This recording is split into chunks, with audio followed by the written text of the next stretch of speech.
Hello बच्चों, नमस्कार। आशा करते हैं आप सभी लोग अच्छे होंगे, जानदार होंगे, शानदार होंगे। तो चलिए आज की क्लास हम लोग स्टार्ट करते हैं।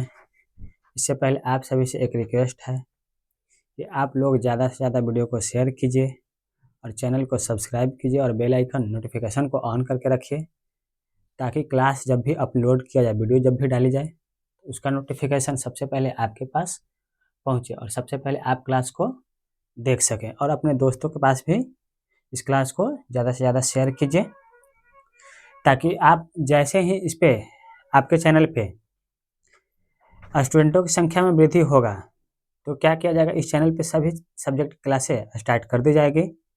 सभी टीचर से बात कर चुके हैं हम लोगों ने। और क्या किया जाएगा, इस पे मैथ की क्लास, हिंदी की क्लास, इंग्लिश क्लास, जितने भी क्लास होंगे सभी क्लासें इस चैनल पे स्टार्ट कर दी जाएगी आपको। इसके लिए आप लोग इसको चैनल को क्या कीजिए, सपोर्ट कीजिए, शेयर कीजिए, सब्सक्राइब कीजिए। तो चलिए हम लोग अपनी क्लास को स्टार्ट करते हैं। तो अपनी क्लास को स्टार्ट करने से, आगे बढ़ने से पहले पिछली क्लास में जो भी पढ़ चुके हैं उसको थोड़ा सा रिवाइज करते हैं।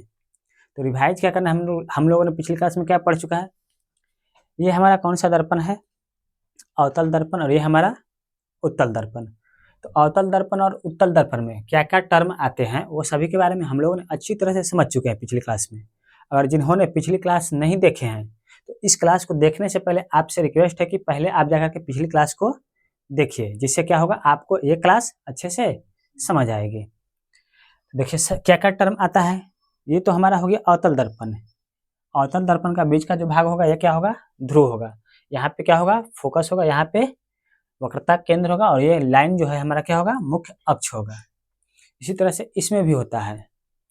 तो हम लोगों ने क्या पढ़ा था, रेखा के द्वारा प्रतिबिंब निर्माण के लिए 3 नियम पढ़े थे। कितने नियम पढ़े थे, 3 नियम। पहला नियम क्या पढ़े थे, पहले नियम में पढ़े थे कि कोई भी प्रकाश की किरण अगर मुख्य अक्ष के समानांतर आता है तो परावर्तन के बाद मुख्य फोकस से होकर गुजरेगा या तो गुजरता हुआ प्रतीत होगा। जैसे कि अगर हम इस दर्पण में देखें, अवतल दर्पण में देखें, तो यहाँ पे क्या होगा, ये हमारा रहा मुख्य अक्ष के समांतर आने वाला प्रकाश की किरण। जैसे ही दर्पण में पड़ेगा तो यहाँ से पड़ने के बाद क्या होगा, परावर्तन होगा इसका। और परावर्तन कैसे होगा, तो मुख्य फोकस से होकर के गुजर जाएगा, कुछ इस तरह से गुजरेगा। और उत्तल दर्पण में क्या होगा, ये तो हमारा रहा मुख्य अक्ष है। अब इससे क्या होगा, इस तरह से कोई समानांतर किरण आएगा मुख्य अक्ष के समानांतर, जैसे ही दर्पण में पड़ेगा तो क्या होगा, इसका परावर्तन होगा। तो यहाँ पे परावर्तन कैसा होगा, तो परावर्तन इस तरह से होगा कि ऐसा लगेगा कि ये जो परावर्तन होकर के लौट करके आ रहा है, कहाँ से आ रहा है, मुख्य फोकस से आ रहा है। वास्तव में नहीं आ रहा है, लेकिन वह ऐसा प्रतीत होगा। तो किस तरह से जाएगा,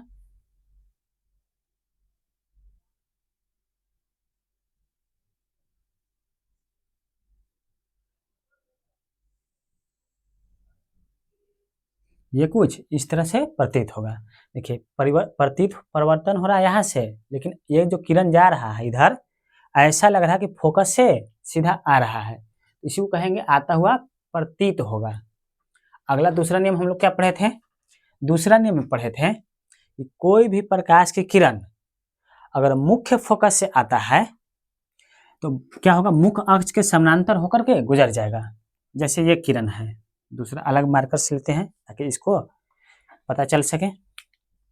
जैसे देखिए यहाँ पे क्या है, कोई प्रकाश की किरण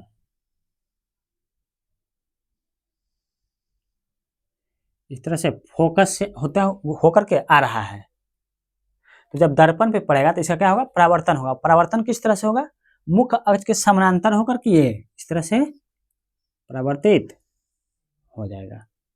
देखिए जब फोकस से आएगा तो कैसे परिवर्तन होगा, मुख्य अक्ष के समानांतर होकर के परिवर्तन हो जाएगा। इसी तरह से इसमें देखेंगे, इसमें क्या होगा, यहीं पे लेते हैं, इसी पे ये जो दूसरा किरण हम जो ब्लू मार्क किए हैं, ये आ रहा है, क्या हो रहा है, आ रहा है। तो मुख्य अक्ष की ओर आता हुआ प्रतीत हो रहा है, मुख्य अक्ष की ओर आ नहीं रहा है, यहीं से परावर्तन हो जा रहा है, मुख्य फोकस पे नहीं आ रहा है, आता हुआ केवल प्रतीत हो रहा है, लग रहा है कि मुख्य फोकस पे आएगा लेकिन आ नहीं रहा, क्योंकि यहीं पे क्या हो जा रहा है, इसका परावर्तन हो रहा है। जब कोई प्रकाश की किरण मुख्य फोकस की ओर आता हुआ प्रतीत होगा तो परावर्तन के बाद मुख्य फोकस के समानांतर होकर के गुजर जाएगा। तो ये कुछ इस तरह से इसके समानांतर, मुख्य अक्ष से समानांतर होकर के गुजर जाएगा। तीसरा नियम हमारा क्या था? तीसरा नियम ये था कि कोई भी प्रकाश की किरण अगर वक्रता केंद्र से होकर के गुजर आए या वक्रता केंद्र से आता हुआ प्रतीत हो तो परावर्तन के बाद उसी पथ पर वापस लौट जाएगा। जैसे समझिए फिगर में ये रहा हमारा वक्रता केंद्र, कोई प्रकाश की किरण है दर्पण पे इस तरह से आ रहा है, देखिए वक्रता केंद्र से आ रहा है, तो जब इस पे पड़ेगा दर्पण पे तो ये क्या होगा, परावर्तन होगा। और परावर्तन किस तरह से होगा, जैसे जिस पथ पे आया है उसी पथ पे लौट जाएगा। तो इसको कहेंगे तीसरा नियम। अब यही चीज को इसमें समझिए, कोई प्रकाश की किरण वक्रता केंद्र की ओर आता हुआ प्रतीत होगा, यहाँ पे आएगा नहीं क्योंकि यहीं पे परिवर्तन हो जाएगा, तो आता हुआ यहाँ पे प्रतीत होगा।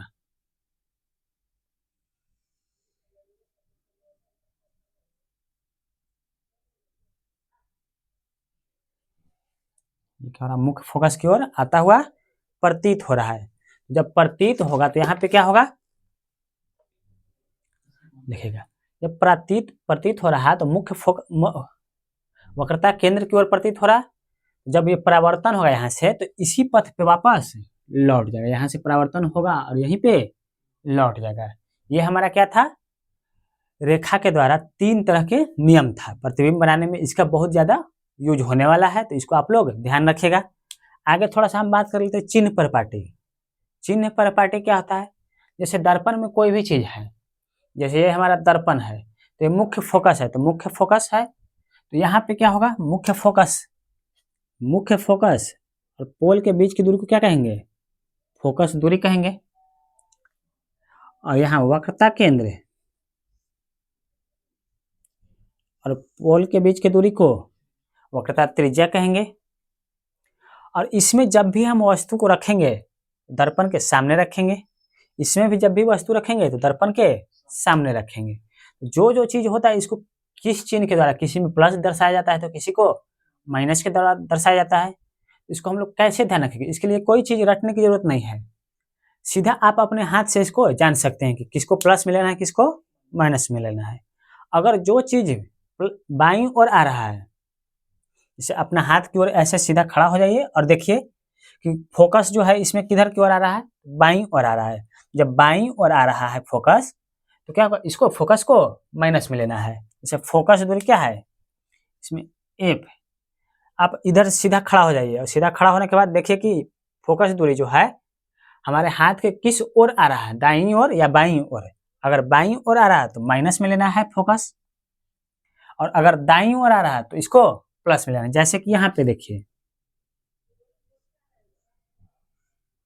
इसको फोकस दूरी कहेंगे,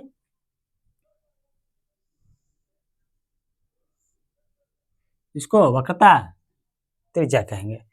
इसमें क्या है, फोकस किधर की ओर हो रहा है, फोकस किधर की ओर आ रहा है, बाईं ओर आ रहा है, तो इसको कहेंगे माइनस के द्वारा दर्शाएंगे, माइनस में लेंगे इसके मान। इसमें किधर की ओर आ रहा है, सीधा खड़ा हो जाए इस तरह से और देखें कि हाथ किधर की ओर आ रहा है, दाईं ओर आ रहा है, तो इसको यहाँ पे फोकस किसमें लेंगे, प्लस में लेंगे। बस इसी तरह से क्या करना है, आपको देख लेना कि आपके किस साइड की ओर आ रहा है। जैसे हम दर्पण के सामने कोई वस्तु मान लेते हैं, यहाँ पे रखते हैं किसी वस्तु को, तो वस्तु की दूरी को कैसे दर्शाया जाता है, यू के द्वारा दर्शाया जाता है। वस्तु की दूरी को यू के द्वारा दर्शाया जाता है। तो आप देख लीजिए अपने सीधा खड़ा होकर के कि हमारे वस्तु जो रखे हैं हम अपने दाहिने हाथ की ओर रखे हैं या बाईं हाथ की ओर रखे हैं। देखिए अवतल दर्पण में किस ओर रखे हैं, तो बाईं ओर रखे हैं, तो इसको माइनस के द्वारा माइनस में लेंगे। इसी तरह से अगर इसमें हम रखेंगे तो दर्पण के सामने रखेंगे तो इधर कहीं भी रखेंगे। अगर इधर वस्तु को हम रखेंगे तो आप देख लीजिए कि आपका हाथ किधर आ रहा है, बाईं ओर आ रहा है हाथ के या दाईं ओर आ रहा है, तो बाईं ओर आ रहा है तो इसको भी माइनस में लेंगे।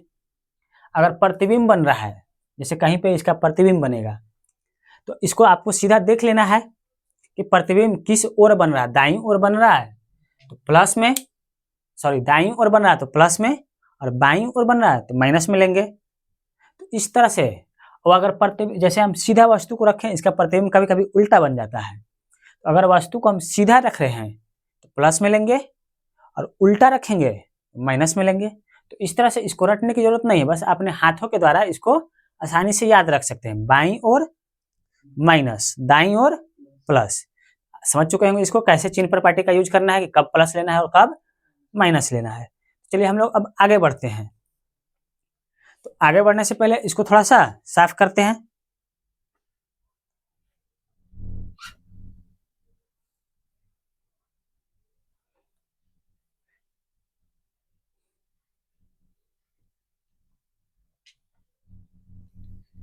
चलिए इसको साफ कर दिए, और इसके बाद फिर से एक नया फ्रेश फिगर बनाते हैं।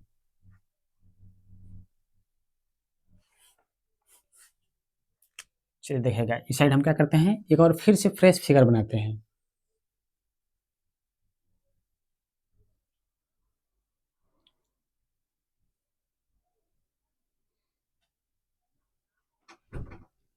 ये रहा हमारा अवतल दर्पण, ये रहा हमारा पोल, ये रहा फोकस, और ये रहा वक्रता केंद्र। दर्पण का हम नाम दे देते हैं एम एन। अब हमको क्या पढ़ना है इसमें, कि अवतल दर्पण के लिए एफ और आर के बीच संबंध। तो यहाँ तो एफ हो गया, यहाँ से यहाँ तक की दूरी को क्या कहेंगे, एफ कहेंगे, यानी फोकस दूरी कहेंगे, और यहाँ से यहाँ तक की दूरी को वक्रता त्रिज्या कहेंगे। तो हम लोग को क्या पढ़ना है आगे, अवतल दर्पण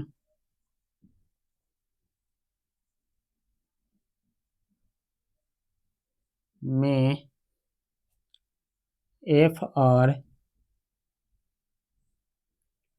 आर के बीच संबंध। बहुत बार आप लोगों ने इसको देखा होगा या पढ़ा होगा कि एफ बराबर आर बटा टू, या आर बराबर 2f होता है। तो ये यहीं से आता है। देखिए इसको साबित करेंगे हम लोग। साबित करने के लिए पूछ दिया जाता है एग्जाम में, इसको बहुत बार पूछा है कि एफ और आर के बीच संबंध स्थापित करें। तो चलिए सबसे पहले हम लोग पहले फिगर बनाते हैं इसके लिए। तो फिगर क्या बनाएंगे, कोई प्रकाश गुजारेंगे इस तरह से, मुख्य अक्ष के समांतर प्रकाश आ रहा है। तो अब क्या होगा, इसका परावर्तन होगा। यहाँ पे पढ़ने के बाद क्या होगा, परावर्तन होगा। तो परावर्तन होगा तो किस तरह से गुजरेगा, तो पहले हम लोग पढ़ चुके हैं, मुख्य अक्ष के समानांतर आती हुई प्रकाश की किरणें दर्पण से जब परावर्तन होता है तो मुख्य फोकस से होकर के गुजरता है। तो ये कैसे गुजरेगा, इस तरह से गुजरेगा। अगला हम लोग अभिलंब के बारे में पढ़ चुके हैं पीछे। अभिलंब क्या होता है, वक्रता केंद्र से दर्पण के परावर्तक सतह पर खींचा गया सीधा लाइन अभिलंब कहलाता है। ये कुछ इस तरह से खींच देते हैं, ये हमारा क्या कहलाएगा, अभिलंब कहलाएगा। अब यहां से देखिए, जब ये अभिलंब है, ये क्या हो गया, आपतित किरण हो गया।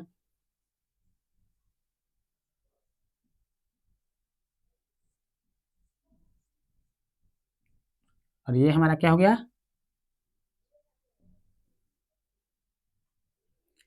परावर्तित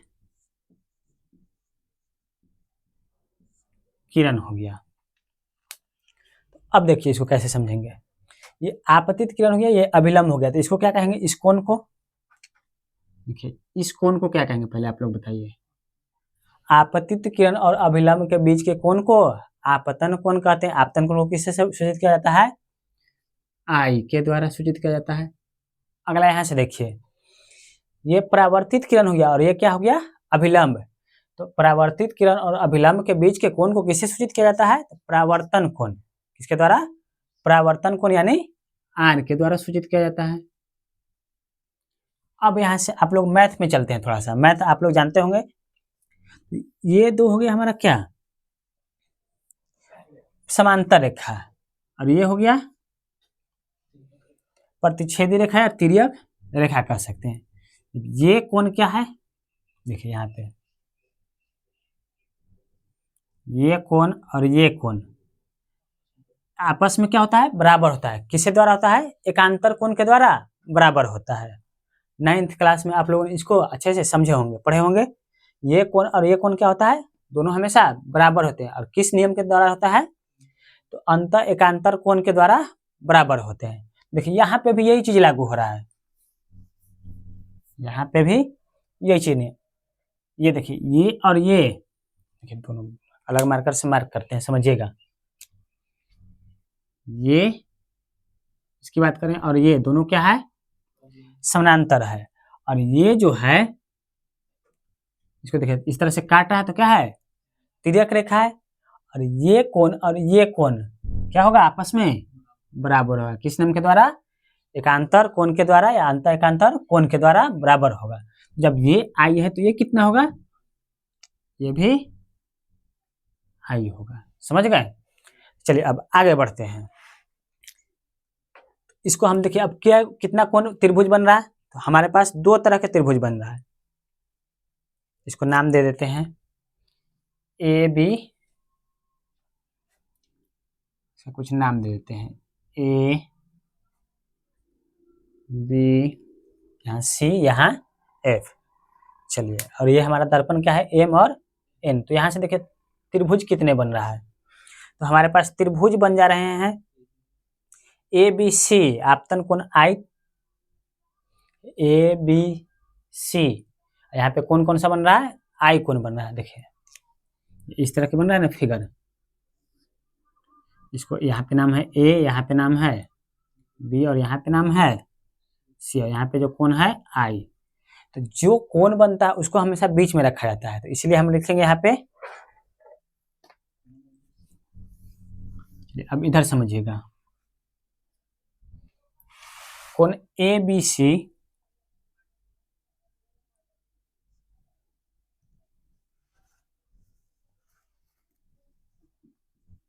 कोण ए बी सी आपतन कोण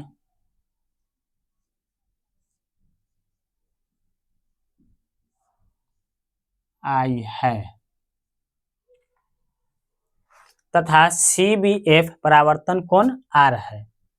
सी बी एफ, ये वाला लाइन देखिए, ये दिख रहा है, ये यहाँ से आइए और यहाँ आइए, यहाँ सी बी एफ, ये क्या है?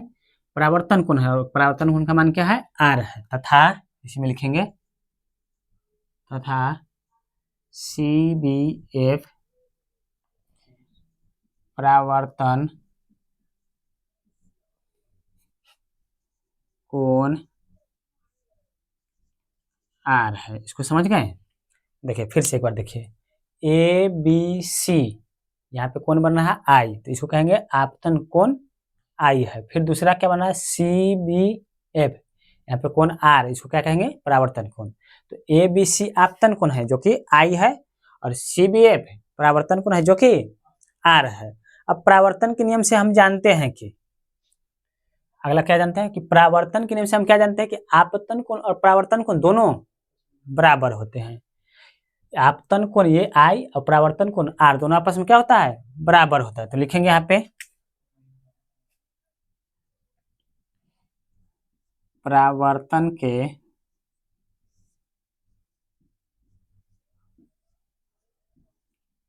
नियम से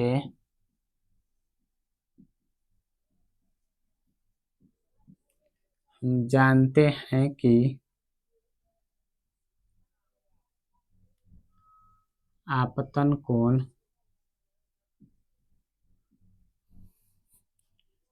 और परावर्तन कोण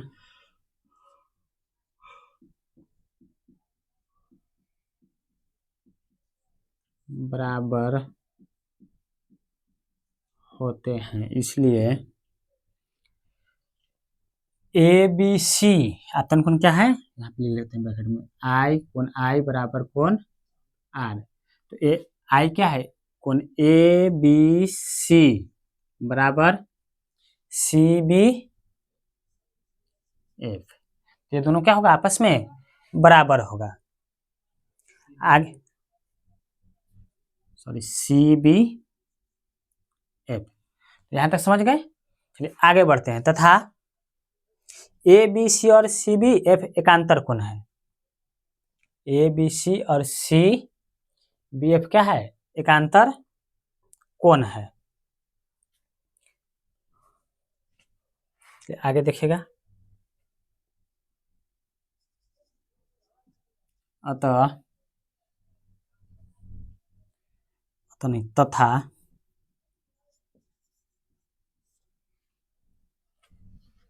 कोण ए बी सी बराबर कोण बी सी एफ एकांतर कोण है। देखिए कैसे है, कोण ए बी सी, तो कोण ए बी सी कौन सा है, ए बी सी यानी आई, और अगला क्या है बी सी एफ, तो बी सी एफ ये वाला आई, दोनों क्या है एकांतर कोण है। और एकांतर कोण क्या होता है, बराबर होता है, इसलिए यहाँ पे क्या लिखे हैं, बराबर लिखे हैं। अतः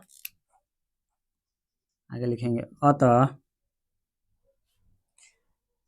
कोण सी बी एफ बराबर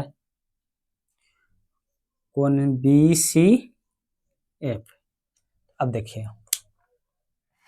क्या होगा, सी बी एफ कहाँ है, इसमें देखिएगा सी बी एफ यानी ये वाला आर, और बी सी एफ ये वाला आई, दोनों भी आपस में क्या हो जाएगा, बराबर हो जाएगा। क्यों, क्योंकि ये और ये दोनों बराबर है, ये आई भी है, ये दोनों आई है, तो ये और ये भी आपस में क्या होगा, बराबर होगा। क्योंकि अब आगे बढ़िए, क्योंकि त्रिभुज के सामान्य कोण के सामने की भुजा सामान्य होती है। आगे क्या है, त्रिभुज के सामान्य कोण यानी बराबर कोण के सामने की भुजा भी क्या होता है, बराबर होता है। जैसे देखिए ये कोई हमारे पास त्रिभुज है, इसमें अगर ये वाला एंगल और ये वाला एंगल दोनों क्या है, मान लेते 45 है, ये भी 45 है। जब दोनों एंगल बराबर है तो दोनों के सामने का जो भुजा हो, ये दोनों भुजा भी आपस में क्या होगा, बराबर होगा। यानी ये भुजा की लंबाई जितना होगा उतना ही इसके सामने दोनों की भुजा की लंबाई भी क्या होगा, बराबर होगा। इसी से यहाँ आइए, अब देखिए जब ये और ये कोण आपस में बराबर है तो इसके सामने वाला भुजा ये और इसके सामने वाला भुजा ये, दोनों आपस में क्या होगा, बराबर होगा। ये इसका लंबाई जितना होगा इसका लंबाई भी उतना ही होगा। ऐसे हम कह सकते हैं कि सी एफ बराबर बी एफ।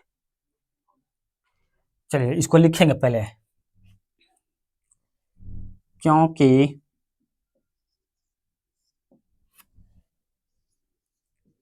हम जानते हैं कि सामान्य कोण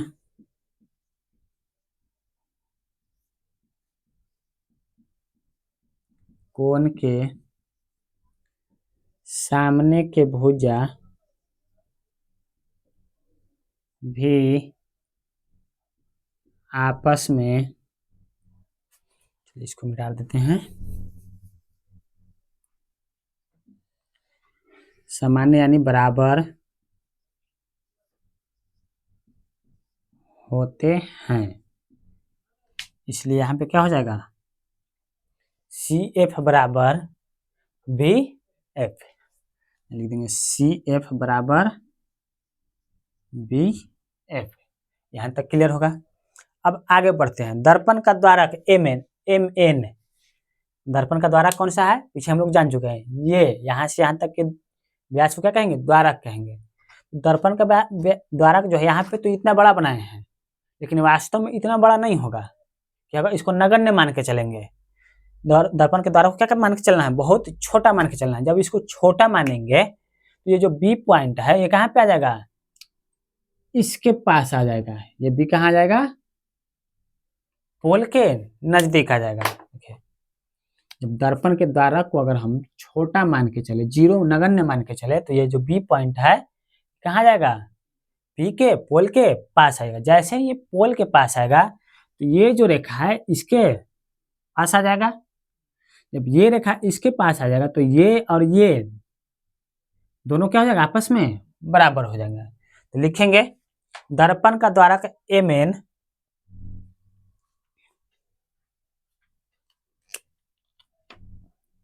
यहाँ पे दर्पण का द्वारक एम एन बहुत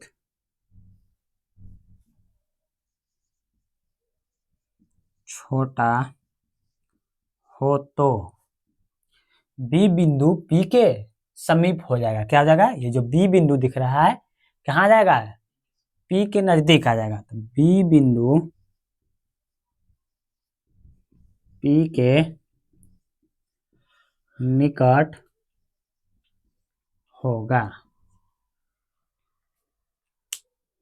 इसलिए क्या हो जाएगा, अब देखिए जैसे ये यहाँ पे आ जाएगा, ये जब यहाँ आएगा तो ये लाइन भी कहाँ जाएगा, यहाँ आएगा। तो ये और ये दोनों आपस में क्या हो जाएगा, फिर से बराबर होगा। तो ये और ये जब बराबर होगा और ये आपस में बराबर थे, तो ये और ये भी आपस में क्या हो जाएगा, बराबर हो जाएगा। तो यहाँ से हम लिख सकते हैं इसको ऐसे, सी एफ बराबर पी एफ, क्या लिख सकते हैं, पहले तो लिखते हैं बी एफ बराबर, ई जो है बी एफ किसके बराबर हो जाएगा, पी एफ के बराबर। तो यहाँ से लिख देते हैं बी एफ बराबर पी एफ। ये जब इसके ऊपर आएगा तो ये और ये दोनों क्या हो जाएगा, आपस में बराबर होते हैं। यहाँ से लिख दिए बी एफ बराबर पी एफ। अब देखिए यहाँ से ये जो पीसी है, ये क्या है, पीसी कहें या सीपी कहें, लिखते हैं यहाँ पे, हम जानते हैं कि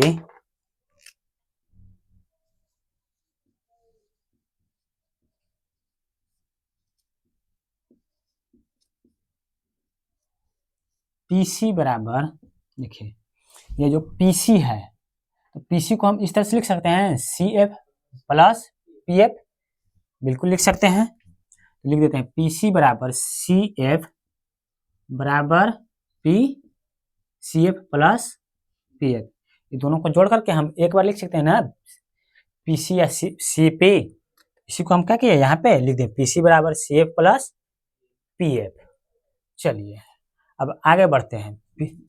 अब यहाँ से देखिए सी एफ है और हमारे पास पी एफ है, यानी ये और ये है, ये और ये आपस में क्या हो जाएगा। अब देखिए यहाँ से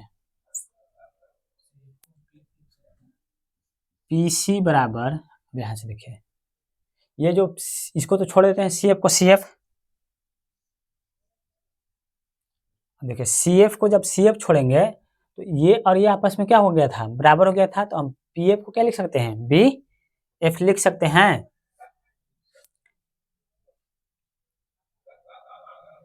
ठीक है, यहाँ से फिर से देखिए पीसी को हम क्या लिखें, पी एफ और एफ सी।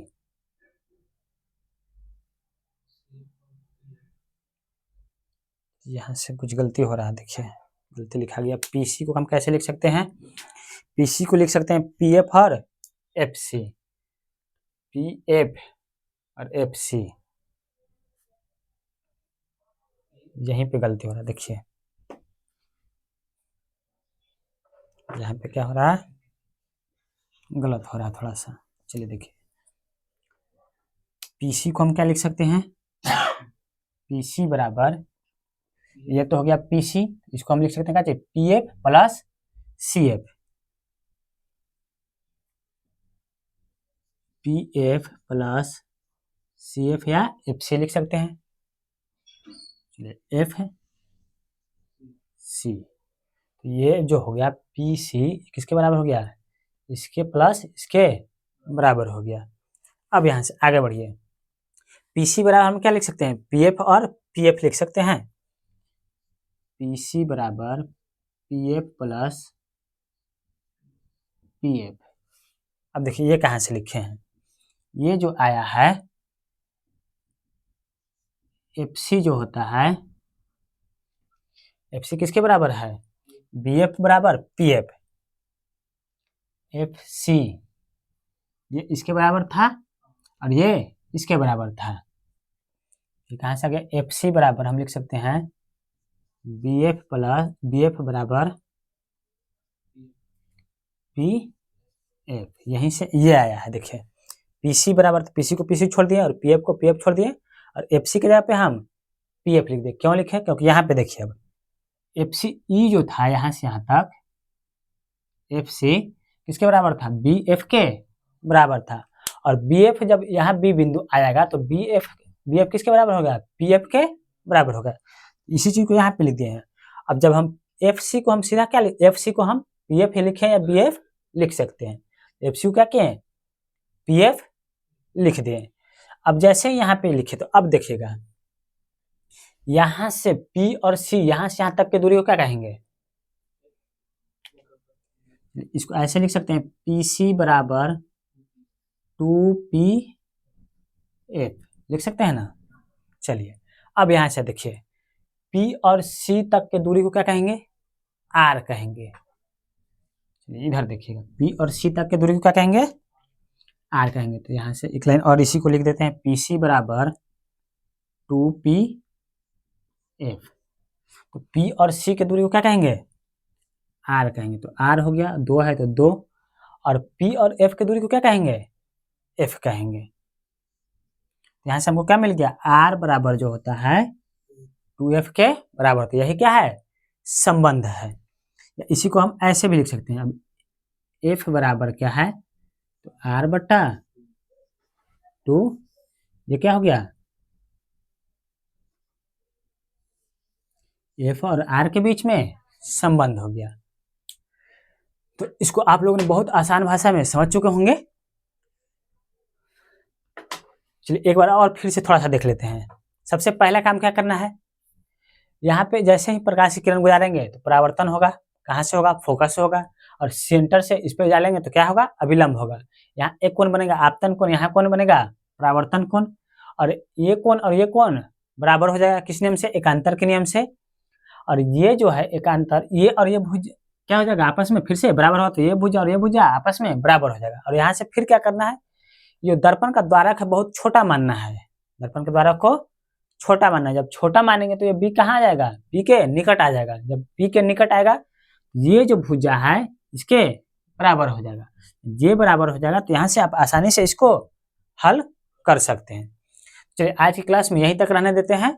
इसके बाद आगे हम लोग पढ़ेंगे कि अवतल दर्पण उत्तल दर्पण के द्वारा प्रतिबिंब कैसे बनते हैं, कहाँ पे रखेंगे वस्तु को तो प्रतिबिंब कहाँ बनेगा, कैसा बनेगा, इसके बारे में बहुत अच्छे से हम लोग आगे क्लास में समझेंगे।